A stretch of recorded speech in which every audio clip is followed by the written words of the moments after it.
সবাই মিলে চলে গেছিলাম ভাইরাল মালাই চা খাইতে। তো কেমন লাগলো সেই ভাইরাল মালাই চা এবং কারা কারা গিয়েছিল আমার সাথে, সবকিছু নিয়ে থাকছে আজকের ভিডিও। আসসালামু আলাইকুম গাইস, কি অবস্থা সবার? কেমন আছেন সবাই? আশা করি সবাই ভালো আছেন এবং আলহামদুলিল্লাহ আমি অনেক ভালো আছি। And welcome to my Facebook page Rafi entertainment. তো আর আপনাদের মাঝে নতুন একটি ভিডিও নিয়ে চলে আসলাম। আজকের ভিডিওটি হতে যাচ্ছে, আমরা আজকে সবাই মিলে শাহগোলা যাচ্ছি চা খেতে। ওই জায়গায় বিখ্যাত চা পাওয়া যায়, আপনারা সবাই জানেন। তো আজকে যাওয়া যাক ওইখানে। আমরা প্রায় অনেকদিন ধরে ওই জায়গায় যাওয়ার চিন্তা ভাবনা করছিলাম, কিন্তু বৃষ্টির কারণে যেতে পারিনি। তো ফাইনালি আজকে আমরা যাচ্ছি। আমার সাথে আজকে যাচ্ছে রনি এবং সোহাগ, আর সাথে আর একজন বড় ভাই আছে, সেটা একটু পরে দেখতে পারবেন। তো তারা দুজন আমাকে রিসিভ করার জন্য এই জায়গায় আগে চলে আসে। আর আমরা মনে মনে ভয় করছিলাম যে আজকেও বৃষ্টি হয় নাকি, কারণ আজকে যদি বৃষ্টি হয় তাহলে আজকেও আমাদের প্ল্যান ভেস্তে যাবে, কারণ আমাদের এই জায়গা থেকে ওই জায়গা অনেক দূরে, আর যদি বৃষ্টি হয় তাহলে যা অসম্ভব। আর যে বড় ভাইয়ের কথা বলছিলাম, ওই বড় ভাই একটু পর চলে আসে, আর আমরা এই চারজন আজকে যাচ্ছি। তো চলুন ভিডিওটি শুরু করা যাক।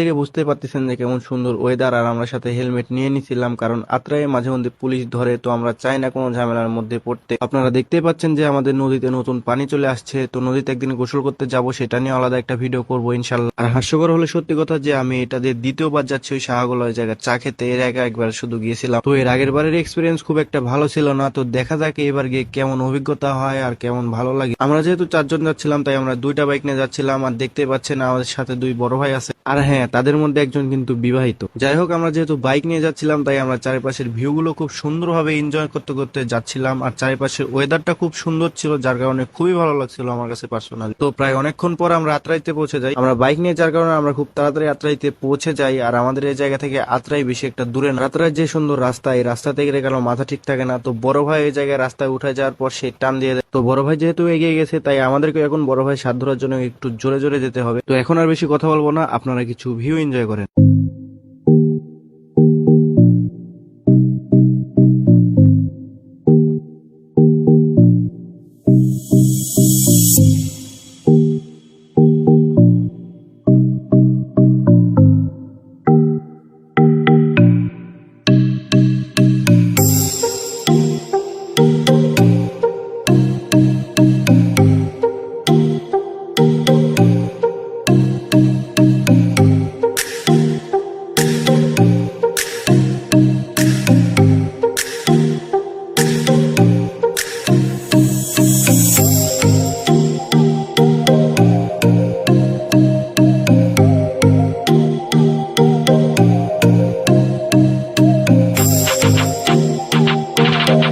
তো প্রায় অল্প কিছুক্ষণের মধ্যে আমরা শাহগোলা চলে আসি। তো আমরা আস্তে আস্তে একটু বৃষ্টি হয়ে গেছে হালকা, যার কারণে আমরা একটু ভিজে গেছি। যাই হোক, তারপর আমরা রেল লাইন পার হয়ে নিই, এবং রেল লাইন পার হওয়ার পর এই জায়গায় আমরা আমাদের বাইক গুলো রেখে দিই। আর বৃষ্টির কারণে আমাদের হাত পা একটু মেঘে গেছিল, যার কারণে আমরা এই জায়গায় সবাই মিলে টিউবওয়েলে হাত পা ধুয়ে নিচ্ছিলাম। হাত পা ধুয়ে নেওয়ার পর আমরা চায়ের দোকানের কাছে যাচ্ছিলাম। আর এর আগের বারে একটা ভুল দোকান থেকে খেয়েছিলাম, তো সেটা নিয়ে পরে কথা বলতেছি। আর এটাই সেই দোকান, এই দোকানে সম্ভবত সবচেয়ে ভালো চা পাওয়া যায় এই জায়গার মধ্যে, আর এটা নাকি সবচাইতে বেশি ভাইরাল। এই দোকানে আমরা চা অর্ডার দিয়ে দিই। আর চা অর্ডার দেওয়ার পর এই জায়গায় আমরা সবাই মিলে সেলফি তুলছিলাম। আর সেই সেলফি হয়তো আমার পেজে আপলোড হয়ে গেছে, আপনারা সবাই চাইলে দেখে আসতে পারেন। আমরা যেহেতু ব্লগার, তাই আমরা যে শুধু ছবি তুলবো তো বিষয়টি মোটেও এমন না, তাই আমরা সাথে সাথে এই জায়গায় ভিডিও করে নিলাম। তো এই জায়গাতে একটু পর ট্রেন যায়, যার কারণে আমি বন্ধুকে ফোন দিছিলাম ভিডিও করে দেওয়ার জন্য। তো বন্ধু এমন ভিডিও করছে যে সেটা আমি পেজে আপলোডই দিতে পারলাম না। যাই হোক, কেউ অন্য কিছু ভাবেন না, ব্যাপারটা হচ্ছে যে আমি বন্ধুকে ফোন দিছিলাম ভিডিও করার জন্য, বন্ধু ভিডিও করেছিল, কিন্তু বন্ধু যে ভিডিওটা চালু করবে সেটাই করতে ভুলে গেছে।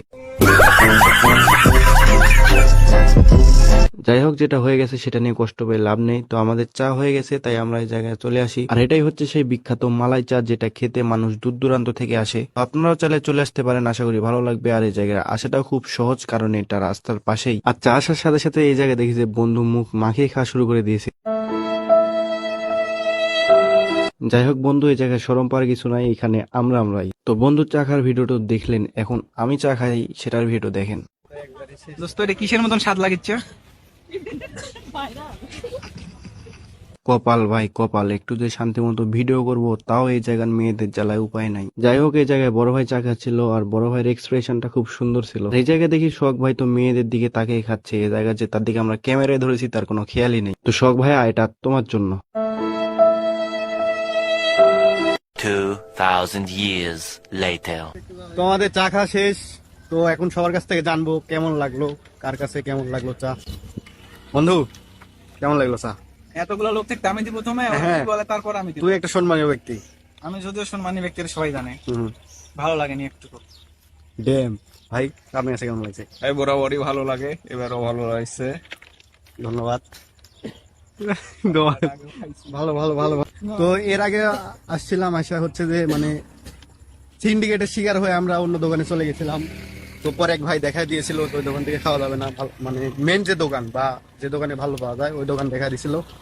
পরে আজকে ওই দোকানে এসে খেলাম, ভালো লাগলো। তো আমরা এই জায়গায় অনেকক্ষণ ছবি তুললাম, ভিডিও করলাম। তো এখন বাসার দিকে যাওয়া যাক, কারণে হালকা পাতলা বৃষ্টি হচ্ছে, মানে দেরি করলে সমস্যা, কারণ দেখা যাচ্ছে রাস্তাঘাটে কাদো হয়ে গেলে বাইক নিয়ে যেতে সমস্যা হবে। তো এখন বাসার উদ্দেশ্যে রওনা দিই। তারপর সেখানে বেশি দেরি না করে আমরা বাসার উদ্দেশ্যে রওনা দিয়ে দিই। আর আসার সময় বেশি রোদ ছিল না, যার কারণে ওয়েদারটা একটু অন্যরকম হয়ে গেছিল। আর আমাদের দুই বন্ধুকে একসাথে কেমন লাগছে সেটা অবশ্যই কমেন্ট করে জানাতে ভুলবেন না। যাই হোক, আমরা সবাই মিলে সিদ্ধান্ত নিলাম যে আমাদের যেহেতু আত্রায়ের উপর দিয়ে আসতে হবে, তাই আমরা আত্রায়ের একটা হোটেলে দাঁড়িয়ে সেখানে হালকা পাতলা কিছু খেয়ে নেব। তারপর আমরা আত্রায় এসে দাঁড়িয়ে যাই, আর সম্ভবত এই জায়গায় আত্রায়ের সব হোটেলগুলো ছিল। তারপরও যদি আমার বলায় কোনো ভুল হয় সেটা অবশ্যই আপনারা কমেন্ট করে জানিয়ে দিবেন। যাই হোক, তারপর আমরা একটা হোটেলের ভিতরে এসে এই জায়গায় আমরা মোগলাই অর্ডার দিয়েছিলাম, তারপর এখানে আমরা সবাইকে দিয়ে দিছিল। তারপর আমরা সেখানে সবাই মিলে হালকা পাতলা খেয়ে নিই। আর এত কিছু খাওয়ার পর আবার মোগলাই খাওয়ার পরও এই জায়গায় আবার সোহাগ ভাই নাকি মিষ্টি খাবে, তো আমাদেরকে বলছিল, কিন্তু আমি খাইনি কারণ আমার পেটে জায়গা ছিল না। সোহাগ ভাইয়ের পেটে ভরপুর জায়গা, তো সে এই জায়গায় মিষ্টি খেয়ে নেয়, আমরা কেউ খেয়েছিলাম না, সে একাই খেয়েছিল। তো তারপর সেখানে বিল পে করে সেখান থেকে আমরা সবাই মিলে চলে আসি। আর সেখানে খাওয়া দাওয়া শেষ করতে করতে আমাদের সন্ধ্যা হয়ে গেছিল।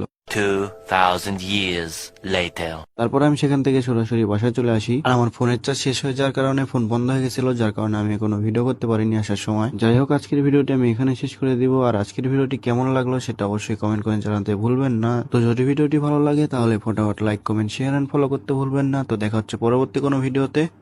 আল্লাহ হাফিজ।